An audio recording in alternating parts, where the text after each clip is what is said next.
Alright, I just want to do a quick number on this, on the rear shock.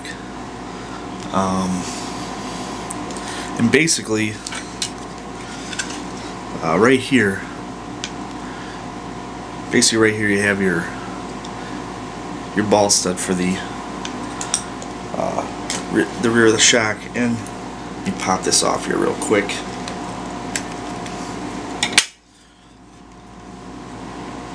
Now you can see this one has, I have 4 millimeters past the actual mount, or the actual cross member on the pod. Now normally most people are running the damper disc, as well as you know, with the typical shock setup you have the damper disc on there, and so I would think for a typical application this is going to be more like 2 millimeters added to what you would have with the damper disc, because the damper disc is, the graphite's probably about 2 millimeters tall, but I got 4 on here.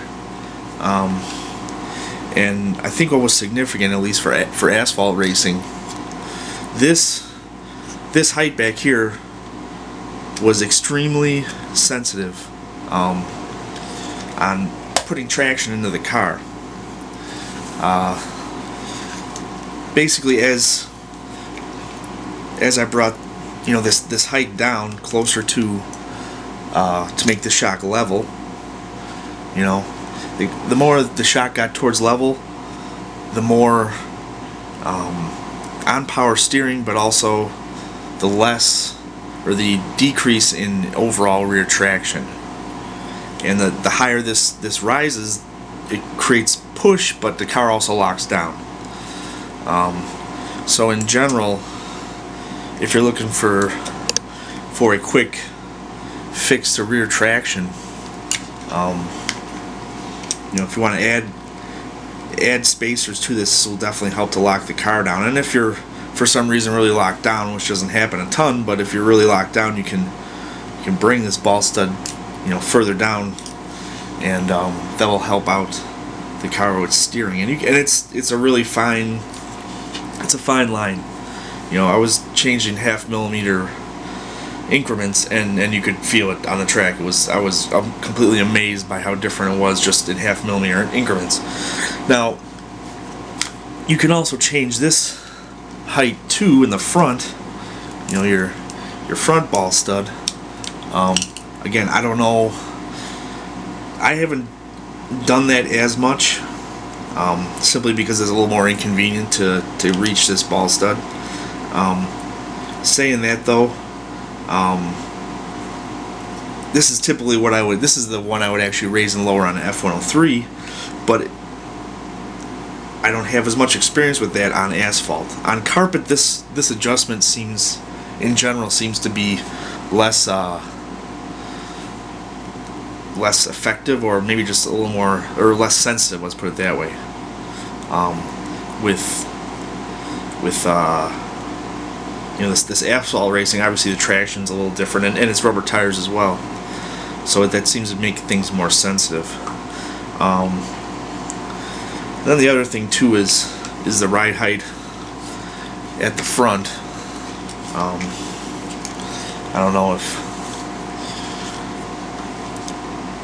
it's easy to tell necessarily or not, but this car is, you know, basically your ride height back here is lower than the ride height up front. And generally I found that the more you raise the ride height at the front, the more the car is going to be able to launch, and the more the car is going to be able to have stability. And that's actually a pretty good adjustment, just because it doesn't totally change the way your car drives in terms of steering and stuff, but it will take away some steering, but it generally locks the car down a little more. I think it's more of an adjustment for coming out of the corner, to raise the front end up. You know, generally I just try to run the rears about as low as you can get it. That's pretty much it. I mean, I have this thing adjusted out right now to the number 2 adjuster with the axle all flipped over, so the axle is all the way up, and that's as much as you can get out of it. But the front, generally you want to start trying to raise up if you want the car to launch. So those are just a couple simple things that I was able to fool around with when I went to the Memphis TCS race, and that worked out pretty well for me. And just to also review this, this adjustment still. The track they had was a VHT enhanced, let's put it that way, and I was able to really put a lot of angle on the first day when there was more traction. I was actually able to put a lot of angle into the arms, and the car responded well. But by the second day, I was bringing things back to normal, the normal way I run it, and I found actually, it was nice to be able to kind of go through this stuff and review some of the ideas I had, because sometimes it's good to test things over and over just to make sure you really got a lock on what's happening. And raising this up just helped to make that car less sensitive and easier to drive.